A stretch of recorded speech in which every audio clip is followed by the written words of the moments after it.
हमारे प्रिय भाई बहनों को यीशु मसीह के नाम से हमारा नमस्कार, अभिनंदन। और आज के बाइबल वचन के वाचन के लिए आप सबों को प्रेम से स्वागत करते हैं। चलिए हम पढ़ेंगे, प्रार्थना करेंगे। प्यारे पिता परमेश्वर, धन्यवाद देते हैं। हम प्रेरित 16-14 में देखते हैं कि पौलुस के द्वारा परमेश्वर ने जो भी कहा वो सभी सुनने लायक। लीदिया के मन को तूने खोल दिया, हृदय को खोल दिया। वैसे आज वचन सुनने वाले हर एक के मन को खोल दे प्रभु, ताकि हर एक वचन परमेश्वर जो कहता है उसे सुनकर, उसे मनन कर आशीष पाने के लिए मदद कर। यीशु मसीह के नाम से मांगते पिता, आमेन आमेन आमेन। पहला इतिहास 2 अध्याय। इस्राएल के ये पुत्र हुए रूबेन, शिमोन, लेवी, यहूदा, इस्साकार, जबूलून, दान, यूसुफ, बिन्यामीन, नप्ताली, गाद और आशेर। यहूदा के पुत्र हुए एर, ओनान और शेला। उसके तीनों पुत्र बदशु नाम एक कनानी स्त्री से उत्पन्न हुए। और यहूदा का जेठा एर यहोवा की दृष्टि में बुरा था, इस कारण उसने उसको मार डाला। यहूदा की बहू तामार से पेरेस और जेरे उत्पन्न हुए। यहूदा के सब पुत्र 5 हुए। पेरेस के पुत्र एज्रोन और हमूल। और जेरे के पुत्र जिम्री, एतान, हेमान, कलकोल और दारा, सब मिलकर 5। फिर कमी का पुत्र आकान, जो अर्पण की हुई वस्तु के विषय में विश्वासघात करके इस्राएलियों का कष्ट देने वाला हुआ। और येतान का पुत्र अजरिया। एज्रोन के जो पुत्र उत्पन्न हुए यरमेल, राम और कलुबै। और राम से अबिनदाब और अबिनदाब से नगशोन उत्पन्न हुआ, जो यहूदियों का प्रधान बना। और नगशोन से सलमा और सलमा से बोआज। और बोआज से ओबेद और ओबेद से इशाई उत्पन्न हुआ।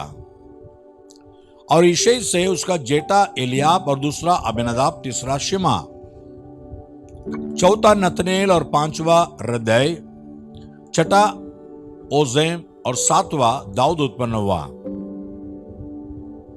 इनकी बहनें सरुया और अबिगाइल थी। और सरिया के पुत्र अभिषय, योवाब और असाहेल थे, 3 थे। और अबिगाइल से अमासा उत्पन्न हुआ। और अमासा का पिता इश्माइली एतेर था।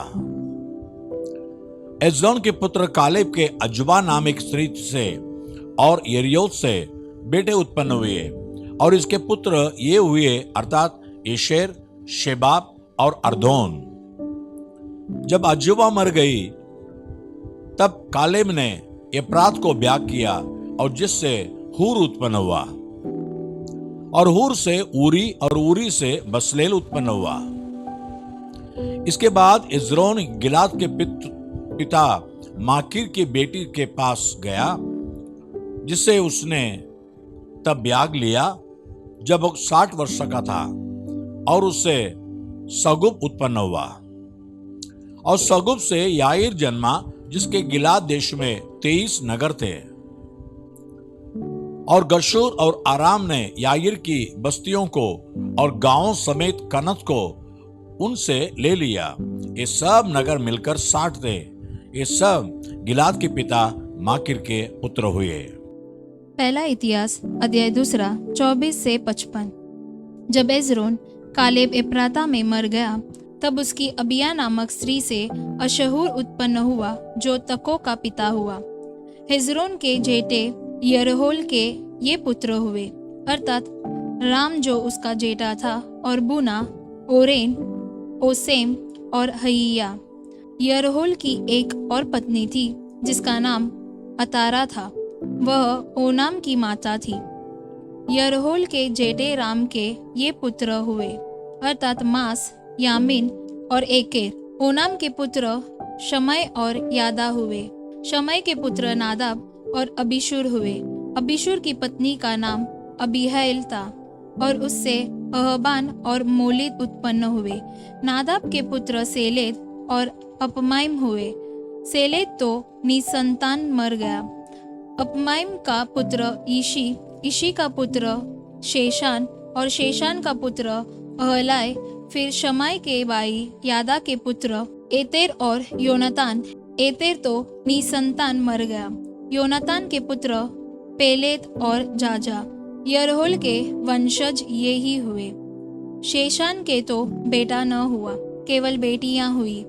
शेशान के पास यरहा नामक एक मिस्री दास था। शेशान ने उसको अपनी बेटी ब्याह दी और उससे अत्ताई उत्पन्न हुआ। अत्ताई से नातान, नातान से जाबाद, जाबाद से एपलाल, एपलाल से ओबेद, ओबेद से येहू, एजू से अजरिया, अजरिया से हेलाइस, हेलाइस से यलासा, यलासा से सिस्माई, सिस्माई से शलूम, शलूम से यकमिया और यकमिया से एलिशामा उत्पन्न हुए। फिर यरहोल के भाई कालेब के ये पुत्र हुए, अर्थात उसका जेठा मेशा जो जीप का पिता हुआ, और मारेशा का पुत्र हेब्रोन भी उसी के वंश में हुआ। हेब्रोन के पुत्र कोरह, तपुआ, रेकेम और शेमा। शेमा से योरकाम का पिता रहम और रेकम से शमाय उत्पन्न हुआ था।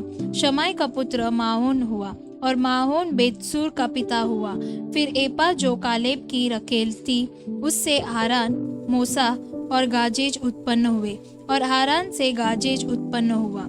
याहदाई के पुत्र रेगेम, योताम, गेशोन, पेलेत, एपा और शाप।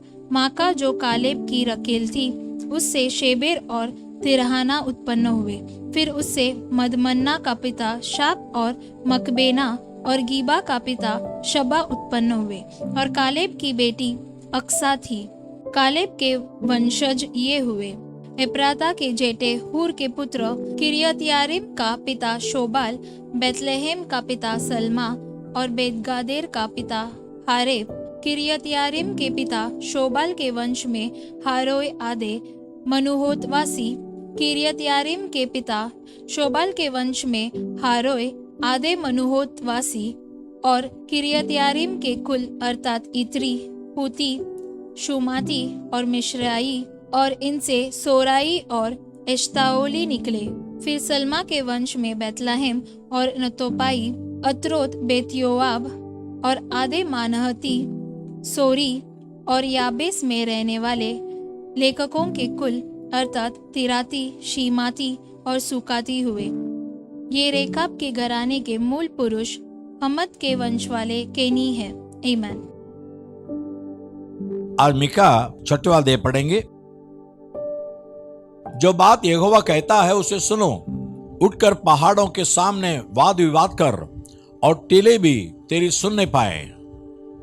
ये पहाड़ों और ये पृथ्वी के अटल नेव, यहोवा का वाद विवाद सुनो, क्योंकि यहोवा का अपनी प्रजा के साथ मुकदमा है और वह इज़राइल से वाद विवाद करता है। हे मेरी प्रजा, मैंने तेरा क्या किया और क्या करके मैंने तुझे उकता दिया है? मेरे विरुद्ध साक्षी दे। मैं तो तुझे मिस्र देश से निकाल ले आया और दासत्व के घर में से तुझे छुड़ा लाया और तेरी अगुवाई करने को मूसा, हारून और मरियम को भेज दिया। हे मेरी प्रजा, स्मरण कर कि मोआब के राजा बालाक ने तेरे विरुद्ध कौन सी युक्ति की और बोर के पुत्र बिलाम ने उसको क्या सम्मति दी, और शित्तीम से गिलगाल तक की बातों का स्मरण कर, जिससे तो यहोवा के धर्म के काम समझ सके। मैं क्या लेकर यहोवा के सम्मुख आऊं और ऊपर रहने वाले परमेश्वर के सामने झुकूं? क्या मैं होम बलि के लिए एक एक वर्ष के बछड़े लेकर उसके सम्मुख जाऊं? क्या यहोवा हजारों मेढ़ों से व तेल की लाखों नदियों से प्रसन्न होगा? क्या मैं अपने अपराध के प्रायश्चित में अपने पहलौठों को व अपने पाप के बदले में अपने जन्माए हुए किसी को दूं? हे मनुष्य, वह तुझे बता चुका है कि अच्छा क्या है, और यहोवा तुझसे इसे छोड़ और क्या चाहता है कि तू न्याय से काम करे और कृपा से प्रीति रखे और अपने परमेश्वर के साथ नम्र से चले। यहोवा इस नगर को पुकार रहा है और संपूर्ण ज्ञान तेरे नाम का भय मानना है। राजदंड की और जो उसे देने वाला है उसकी बात सुनो। क्या अब तक दुष्ट के घर में दुष्टता से पाया हुआ धन और छोटा एपा घृणित नहीं है? क्या मैं कपट का तराजू और खटबट के बटखरों की थैली लेकर पवित्र ठहर सकता हूं? यहाँ के धनवान लोग उपद्रव का काम देखा करते हैं और यहाँ के सब रहने वाले झूठ बोलते हैं और उनके मुंह से छल की बातें निकलती है। इस कारण मैं तुझे मारते मारते बहुत ही घायल करता हूं और तेरे पापों के कारण तुझको उजाड़ डालता हूं। तू खाएगा पर तू तृप्त न होगा, तेरा पेट जलता ही रहेगा और तू अपनी संपत्ति लेकर चलेगा पर तू न बचा सकेगा, और जो कुछ तू बचा भी ले उसको मैं तलवार चलाकर लुटवा दूंगा। तू बोएगा पर तू लवेगा नहीं, तू जलपाई का तेल निकालेगा पर तू लगाने न पाएगा, और दाख रौंदेगा पर तू दाख मधु पीने न पाएगा।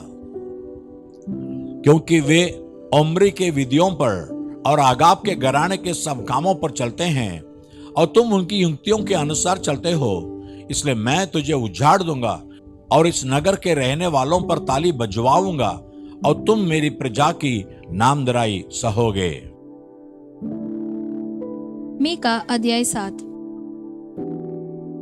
हाय मुझ पर, क्योंकि मैं उस जन के समान हो गया हूँ जो धूपकाल के फल तोड़ने पर या रही हुई दाग बीनने के समय के अंत में आ जाए। मुझे तो पक्की अंजीरों की लालसा थी, परंतु खाने के लिए कोई गुच्छा नहीं रहा। भक्त लोग पृथ्वी पर से नष्ट हो गए हैं और मनुष्यों में एक भी सीधा जन नहीं रहा। वे सब के सब हत्या के लिए गात लगाते और जाल लगाकर अपने अपने बाई का आहेर करते हैं। वे अपने दोनों हाथों से मन लगाकर बुराई करते हैं। हाकिम घूस मांगता और न्यायी घूस लेने को तैयार रहता है, और रईस अपने मन की दुष्टता वर्णन करता है। इस प्रकार से वे सब मिलकर जालसाजी करते हैं। उनमें से जो सबसे उत्तम है वह कटीली झाड़ी के समान दुखदाई है, जो सबसे सीधा है वह कांटे वाले बाड़े से भी बुरा है। तेरे पहरुओं का कहा हुआ दिन अर्थात तेरे दंड का दिन आ गया है, अब वे शीघ्र चौंधिया जाएंगे। मित्र पर विश्वास मत करो, परम मित्र पर भी भरोसा मत करो, वरन अपनी अर्धांगिनी से भी संभल कर बोलना, क्योंकि पुत्र पिता का अपमान करता और बेटी माता के और बहू सास के विरोध उठती है। मनुष्य के शत्रु उसके घर ही के लोग होते हैं, परंतु मैं यहोवा की ओर ताकता रहूंगा। मैं अपने उद्धारकर्ता परमेश्वर की बाट जोहता रहूंगा। मेरा परमेश्वर मेरी सुनेगा।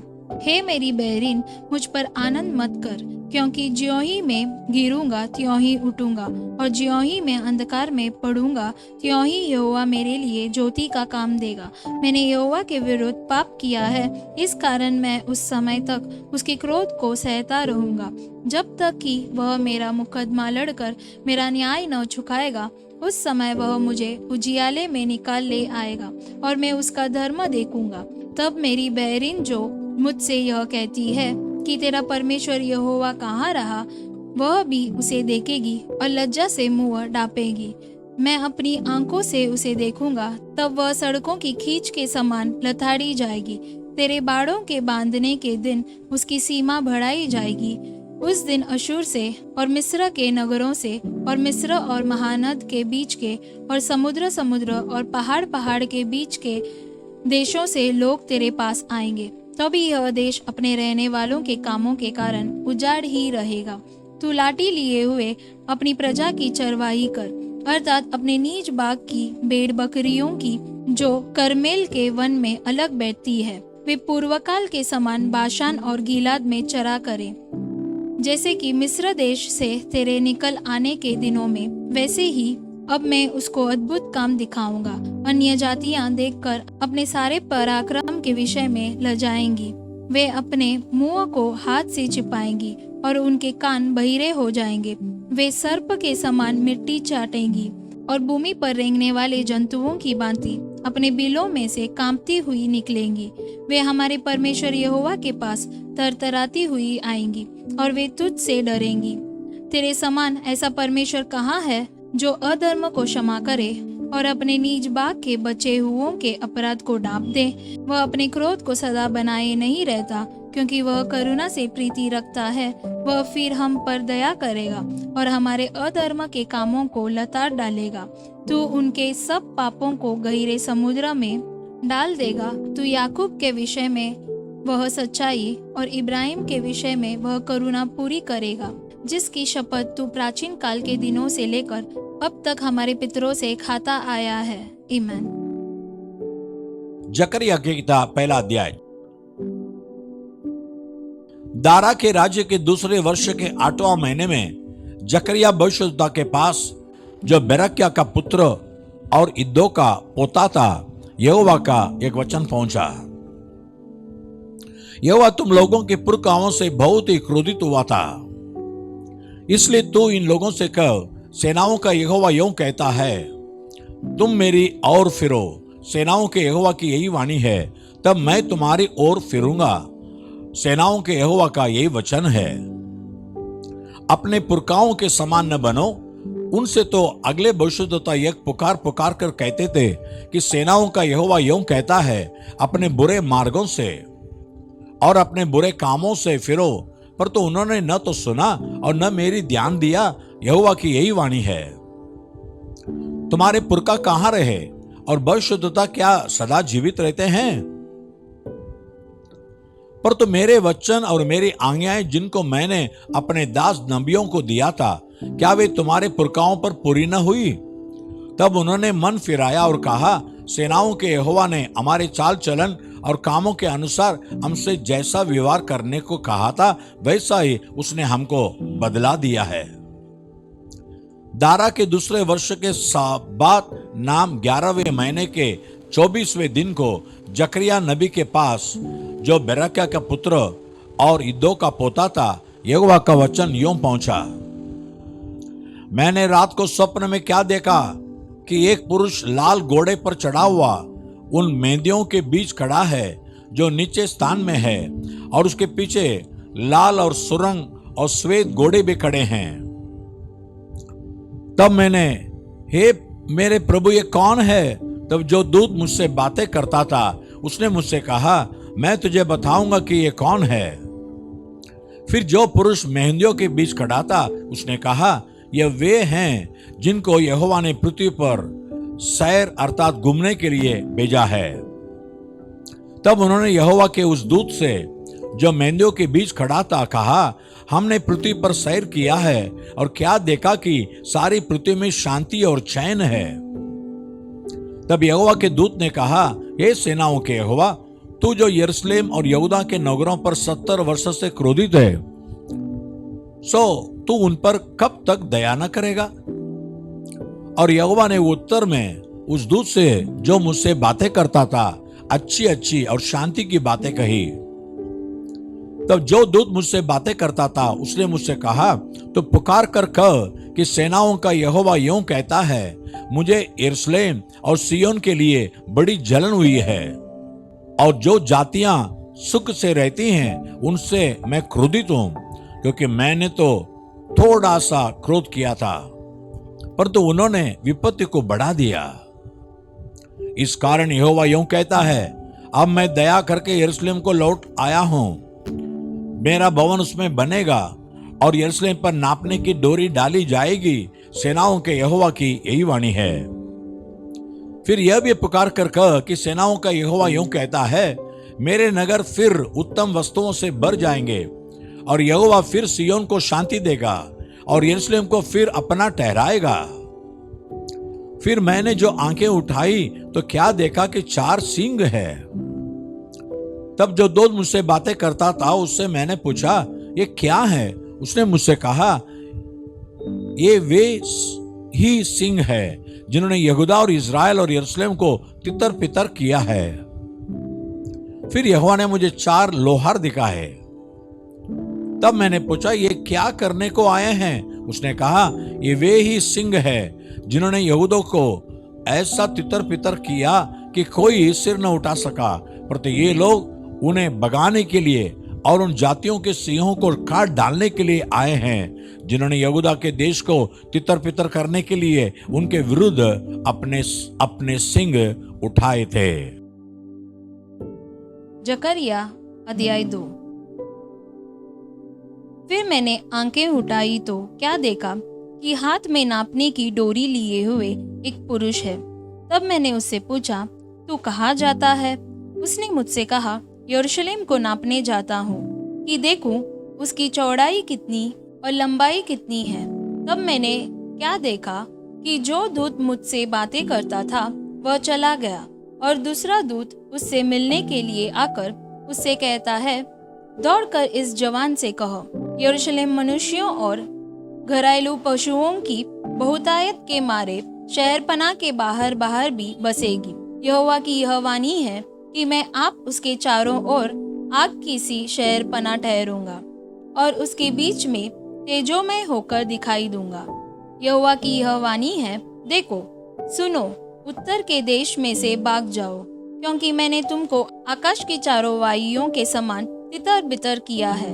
हे बेबीलोन वाली जाति के संग रहने वाली सिय्योन को बचकर निकल भाग, क्योंकि सेनाओं का यहोवा यों कहता है, उस तेज के प्रकट होने के बाद उसने मुझे उन जातियों के पास भेजा है जो तुम्हें लूटती थी, क्योंकि जो तुमको छूता है वह मेरी आंख की पुतली ही को छूता है। देखो, मैं अपना हाथ उन पर उठाऊंगा, तब वे उन्हीं से लूटे जाएंगे जो उनके दास हुए थे। तब तुम जानोगे कि सेनाओं के यहोवा ने मुझे भेजा है।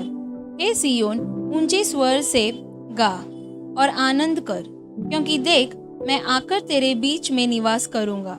यहोवा की यही वाणी है। उस समय बहुत सी जातियां यहोवा से मिल जाएंगी और मेरी प्रजा हो जाएंगी, और मैं तेरे बीच में वास करूंगा। और तू जानेगी कि सेनाओं के यहोवा ने मुझे तेरे पास भेज दिया है, और यहोवा यहूदा को पवित्र देश में अपना भाग कर लेगा और यरूशलेम को फिर अपना ठहराएगा। हे सब प्राणियों, यहोवा के सामने चुप रहो, क्योंकि वह जाकर अपने पवित्र निवास स्थान से निकला है। आमीन।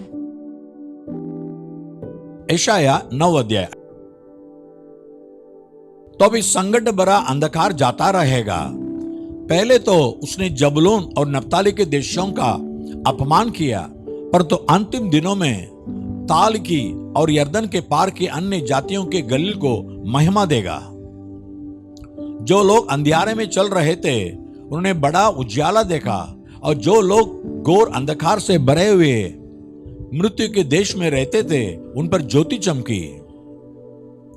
तूने जाति को बढ़ाया, तूने उसको बहुत आनंद दिया। वे तेरे सामने कटनी के समय का सा आनंद करते हैं और ऐसे मगन हैं जैसे लोग लूट बांटने के लिए समय मगन रहते हैं, क्योंकि तूने उसकी गर्दन पर के बारी जुए और उसके बहंगे के बांस, उस पर अंधेर करने वाले की लाठी, इन सबों को ऐसा तोड़ दिया है जैसे मिद्यानियों के दिन में किया था। क्योंकि युद्ध में लड़ने वाले सिपाहियों के जूते और लोगों में लतड़े हुए कपड़े सब आग का खौर हो जाएंगे। क्योंकि हमारे लिए एक बालक उत्पन्न हुआ, हमें एक पुत्र दिया गया है, और प्रभुता उसके कंधे पर होगी, और उसका नाम अद्भुत, युक्ति करने वाला, पराक्रमी परमेश्वर, अनंत काल का पिता और शांति का राजकुमार रखा जाएगा। उसकी प्रभुता सर्वदा बढ़ती रहेगी और उसकी शांति का अंत न होगा। इसलिए वे उसको दाऊद की राजगद्दी पर इस समय से लेकर सर्वदा के लिए न्याय और धर्म के द्वारा स्थिर किए और संभाले रहेगा।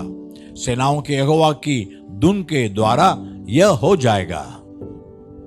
प्रभु ने याकूब के पास एक संदेश भेजा है और वह इज़राइल पर प्रकट हुआ है, और सारी प्रजा को, एप्रैमियों और शामरोन वासियों, मालूम हो जाएगा, जो गर्व और कठोरता से बोलते हैं, ईंट तो गिर गई है, पर तो हम गड़े हुए पत्थरों से घर बनाएंगे।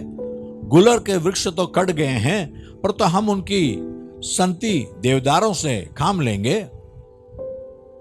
इस कारण यहोवा उन पर रसीन के बैरियों को प्रबल करेगा और उनके शत्रुओं को, अर्थात पहले आराम को और तब फिलिस्तियों को उभारेगा, और वे मुंह खोलकर इस्राएलियों को निगल लेंगे। इतने पर भी उसका क्रोध शांत नहीं हुआ और उसका हाथ अब तक बढ़ा हुआ है। तो भी ये लोग अपने मारने वाले की ओर नहीं फिरे और न सेनाओं के यहोवा की खोज करते हैं। इस कारण यहोवा इज़राइल में से सिर और पूंछ को, खजूर की डालियों और सरकंडे को एक ही दिन में काट डालेगा। पुर्निया और प्रतिष्ठित पुरुष तो सिर हैं और झूठी बातें सिखाने वाला नबी पूंछ है, क्योंकि जो इन लोगों की अगुवाई करते हैं वे इनको भटका देते हैं और जिनकी अगुवाई होती है वे नाश हो जाते हैं। इस कारण प्रभु न तो इनके जवानों से प्रसन्न होगा और न इनके अनाथ बालकों और विधवाओं पर दया करेगा, क्योंकि हर एक भक्तिहीन और कुकर्मी है और हर एक के मुख से मूर्खता की बातें निकलती है। इतने पर भी उसका क्रोध शांत नहीं हुआ और उसका हाथ अब तक बढ़ा हुआ है, क्योंकि कुछ दुष्टता आग की नाई ददकती है और ऊंट कठारों और कांटों को भस्म करती है, वरन वह घने वन की झाड़ियों में आग लगाती है और वह धुआं में चकरा चकरा कर ऊपर की ओर उठती है। सेनाओं के यहोवा के रोष के मारे यह देश जलाया गया है और ये लोग आग के ईंधन के समान है। वे आपस में एक दूसरे से दया का व्यवहार नहीं करते। वे दाहिनी ओर से भोजन वस्तु छीन कर भी भूखे रहते और बाएं ओर से खाकर भी तृप्त नहीं होते। उनमें से प्रत्येक मनुष्य अपनी अपनी बाहों का मांस खाता है। मनुष्य एफ्राइम को और एफ्राइम मनुष्य को खाता है और वे दोनों मिलकर यहूदा के विरुद्ध हैं। इतने पर भी उसका क्रोध शांत नहीं हुआ और उसका हाथ अब तक बढ़ा हुआ है।